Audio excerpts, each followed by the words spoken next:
خالد بن ولید رضی اللہ عنہ کے بارے میں کچھ اور دلچسپ باتیں۔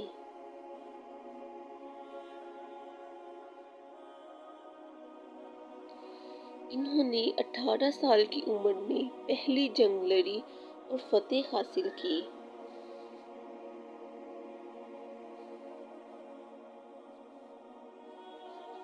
انہوں نے رسول اللہ صلی اللہ علیہ وآلہ وسلم کے ساتھ 8 ہجری میں مدینہ ہجرت کی۔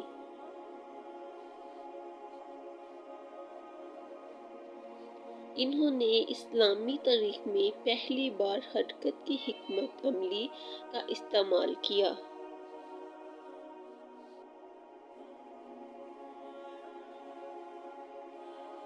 انہوں نے رومیوں کو شکست دے کر شام کو اسلامی سلطنت میں شامل کیا۔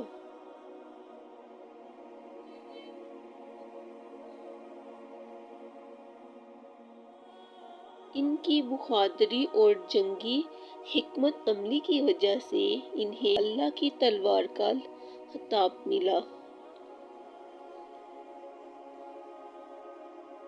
مزید ایسی ویڈیوز دیکھنے کے لیے ہمارے چینل کو سبسکرائب کریں اور ہمارے ساتھ جڑے رہیں۔